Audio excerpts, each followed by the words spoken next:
কালকে তো নববর্ষ।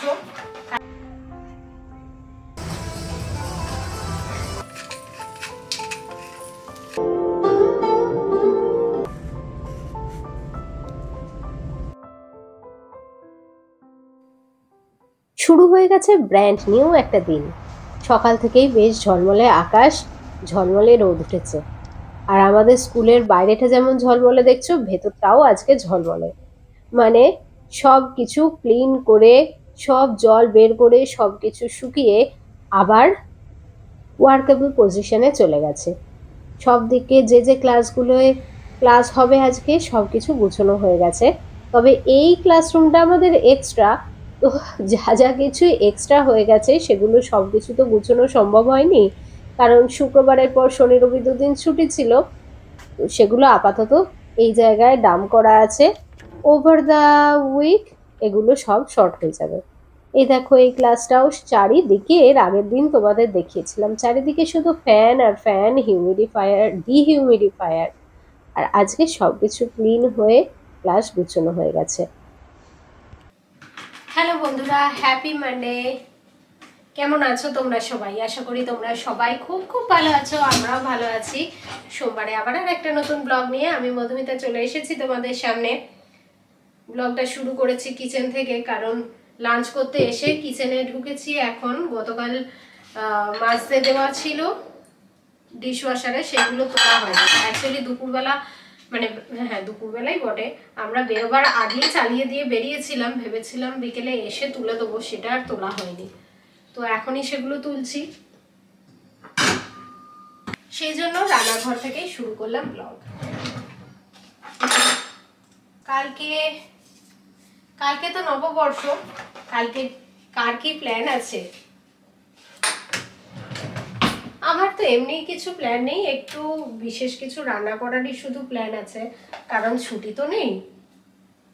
সৌম্যও বেরোবে, আমিও বেরোবো, তো এসে একটু বিশেষ খাওয়া দাওয়া করারই প্ল্যান আছে। তাও খুব বেশি বিশেষ নয়, উইকেন্ড হলে অবশ্যই আরো কিছু বিশেষ হতো, শুধু ওইটুকুই প্ল্যান। একটু লুচি করব, সাথে ছোলার ডাল আর আলুর একটা তরকারি হয়তো করব। কি করব এখনো ভালো করে ভাবিনি, শুধু লুচি করব সেইটুকুই ভেবে আছি। আমি প্রত্যেকবারেই কিছু না কিছু করি, তো এবারে দুটো উইকেন্ডে, মানে উইকেন্ডের দুদিনই কোথাও না কোথাও বেরিয়েছি, তো সেই জন্য বাড়ির জন্য স্পেশাল কিছু করবার সময় হয়নি। না হলে আমি সবসময়তেই এই উইকেন্ডগুলোকেই কাজে লাগাই বাড়ির জন্য কিছু করাটাও। এখানে তো অবশ্যই আমাদের নতুন বছরের আনন্দের ছুটি আর এই দেশ কেন দেবে।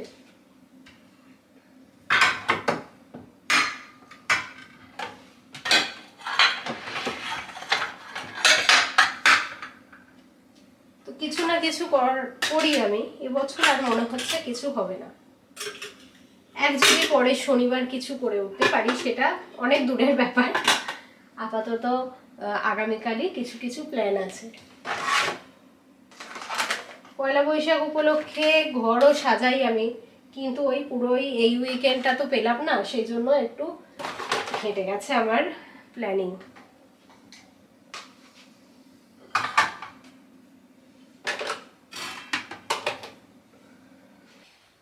ভাবলাম লাঞ্চটা বসে করেই নিই, অন্যদিন তো ঘরেই বসি, আজকে এখানে বসলাম, কারণ এখানে এত সুন্দর রোদ আসছে, সেই লোকটার আমি ছাড়তে পারলাম না। তাই রোদে খেতে বসে মনে পড়ছে যে ছোটবেলায় আমরা এরকম করতাম। আমাদের ছোটবেলায় তো বেশ ভালোই ঠান্ডা পড়তো, শীতটাকে এনজয় করা যেত। এখন তো শীতটাও সেরকমভাবে ঠান্ডা পড়ে না, ওই হয়তো একদিন দুদিন একটু বেশি ঠান্ডা পড়লো। এই মানে এখানকার এই স্প্রিং সিজনটা বা সামার সিজনটা অনেকটাই আমাদের কলকাতার ঠান্ডার মতো।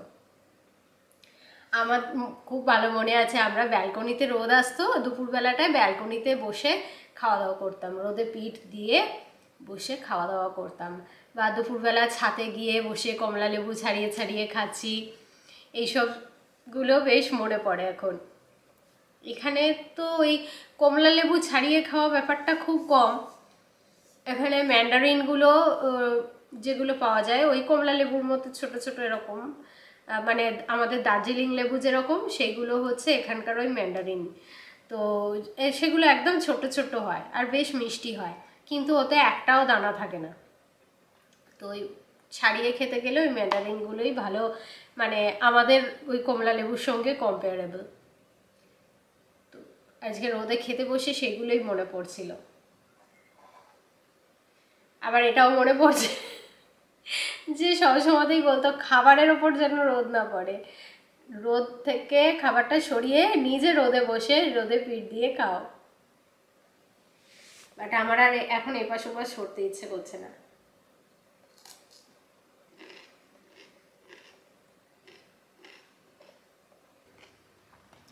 তোমরা যে যেখান থেকে দেখছো সেখানে এখন ওয়েদার কীরকম আমাকে তাহলে কমেন্ট করে জানিও। এখানের ওয়েদারটা এখন ভীষণ ভালো চলছে। আজকে সকালবেলা আমি যখন বেরিয়েছি তখন দেখলাম 5 ডিগ্রি টেম্পারেচার। আজকে ম্যাক্সিমাম হয়তো 15 ডিগ্রি টেম্পারেচার উঠবে। ভীষণ সুন্দর একটা ওয়েদার। হ্যাঁ, একটু বাইরে ছাওয়ায় গেলে ঠান্ডা লাগছে, এইরকম টেম্পারেচার তো বাইরে গেলে বেশ ঠান্ডা লাগছে, মানে ছাওয়ায় গেলে বেশ ঠান্ডা লাগছে, রোদে থাকলে কি আরাম লাগছে।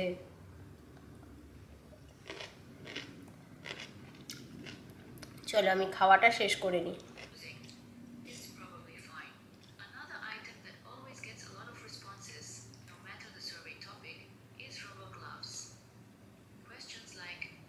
দুপুর 12টা এখন।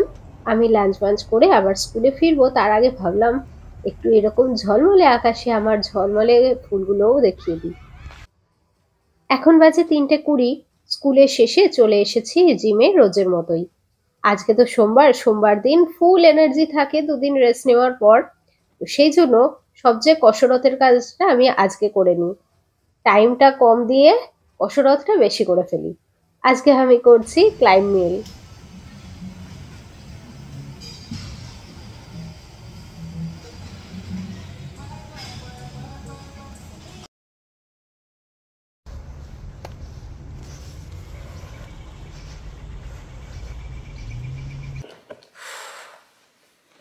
বাড়ি এসেছি 4:21 বাজে এখন।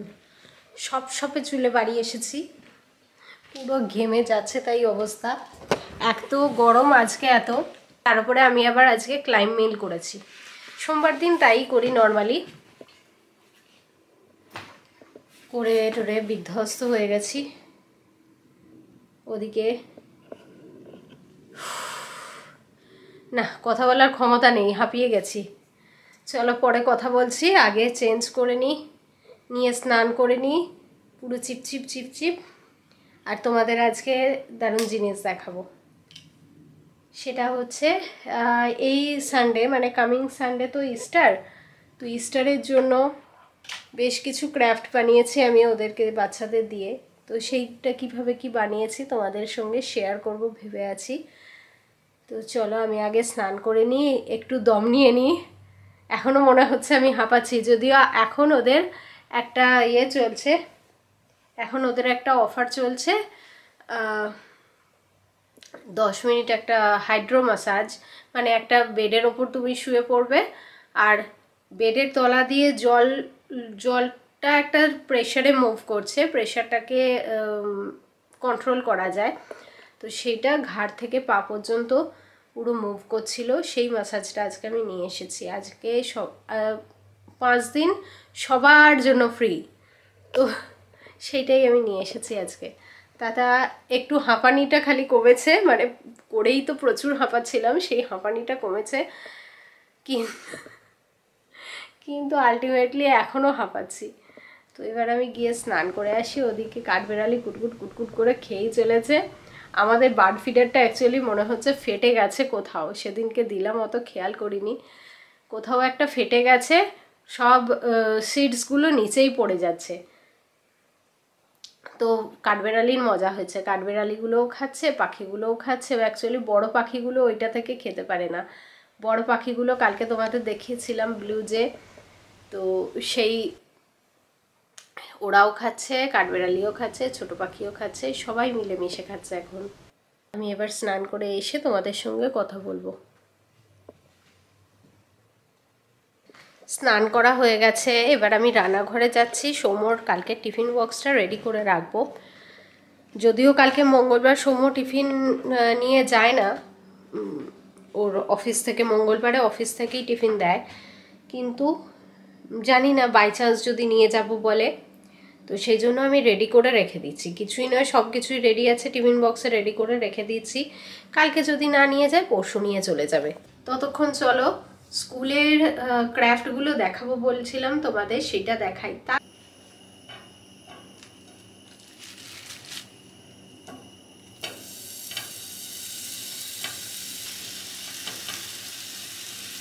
এই পেপার গ্রাইন্ডার আগে তো একটা ছিল আমার, মানে সেটায় মরিচ গুঁড়ো করতাম। এবার এইটা গতকাল নিয়ে এসেছি আইকিয়া থেকে, বললাম না তোমাদের আইকিয়া গেছি। ঠিক আছে, ওটা এই দিকটা চেপে করে খুলে যায়, ওই দুদিকটা। হ্যাঁ, তো আইকিয়া থেকে এইটা নিয়ে এসেছি। এবারে নিয়ে এসেছি নুন রাখবো বলে, নুন গ্রাইন্ডার এইটা হয়ে যাবে এবার।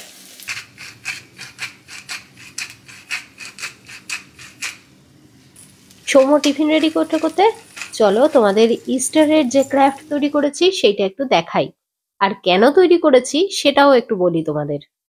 প্রতি বছরই বিভিন্ন তারিখে ইস্টার উদযাপন করা হয়, তবে সেটা মোটামুটি এপ্রিলেই হয়। এই বছর যেমন আগামী রবিবার পড়েছে ইস্টার, 20শে এপ্রিল। ইস্টারটা হচ্ছে খ্রিস্টানদের একটা ফেস্টিভ্যাল। এই দিনে খ্রিস্টান সম্প্রদায়ের মানুষজন গির্জায় যায় প্রেয়ার করতে, তারপরে ফ্যামিলি বন্ধুদের সঙ্গে বিশেষ লাঞ্চ করে বা ডিনার করে। অ্যাকচুয়ালি বাইবেল অনুযায়ী যীশুখ্রিস্ট গুড ফ্রাইডের দিনে ক্রুশবিদ্ধ হয়ে মারা গিয়েছিলেন। 3 দিন পরে মানে রবিবার যীশু পুনরুত্থিত হন। ইস্টার সানডে তাই এই দিনেই পালন করা হয়। তো ইস্টার সানডের ক্রাফট হিসাবে আমি যেটা করেছি, বাচ্চাদের 2টো পায়ের ফুটপ্রিন্ট নিয়ে নিয়েছি, আর তার মধ্যে একটাতে বানাচ্ছি আমি বানি, আর একটাতে বানাচ্ছি আমি গাজর। এবার তোমাদের নিশ্চয়ই মনে হচ্ছে হঠাৎ বানি আর গাজর কেন বানাচ্ছি ইস্টার সানডের ক্রাফট হিসাবে। অ্যাকচুয়ালি ইস্টারের গিফট হিসাবে এই সব জিনিসপত্রই দেওয়ার রীতি এখানে, যেমন ইস্টার ডিম, ইস্টার খরগোশ বা চকলেটের মতো কিছু জিনিস এই ধরনের। ইস্টারে লোকেরা ডিমের আকারে উপহার দেয় বা খরগোশের আকারে কোনো কিছু। আগে তোমাদের বলি ইস্টার ডিম সম্পর্কিত যে গল্পটা সেইটা। ইস্টার একটা পবিত্র সপ্তাহ হিসাবে বিবেচনা করা হয়, আর এই সপ্তাহে ডিম খাওয়ার অনুমতি আগে ছিল না। তাই লোকজন ডিমকে 1 সপ্তাহের জন্য সংরক্ষণ করে তারপরে ইস্টারের দিনে একটা সুন্দরভাবে সাজিয়ে শিশুদের উপহার দিত। সেই থেকে এখানে ইস্টারে ডিমের প্রচলনটা শুরু হয়, যা আজও মানুষ সেটাকে উপভোগ করে। এবার বলি তোমাদের ইস্টার খরগোশের গল্প। বানি বা খরগোশ সাধারণত একসঙ্গে অনেক বাচ্চার জন্ম দেয়, যা নতুন জীবনের প্রতীক হিসেবে বিবেচিত হয়। জার্মানিতে 1700 দশকে শিশুরা বাসা তৈরি করে দিত খরগোশের, এবং ইস্টার খরগোশের জন্য গাজর রেখে যেত। কথায় আছে যে ইস্টার বানি ভালো বাচ্চাদের জন্য ডিম দেয় এবং লুকিয়ে রাখে। এই কারণেই কিছু বাচ্চা উৎসবের অংশ হিসাবে ইস্টার ডিম কালেক্ট করাটা উপভোগ করে। এখানে যেমন এগ হান্টের প্রচুর ইভেন্ট হয় এই ইস্টার টাইম। তাহলে এবার আশা করি তোমরা বুঝতে পারছো আমার এই রকম ক্রাফট তৈরি করানোর কারণটা কি।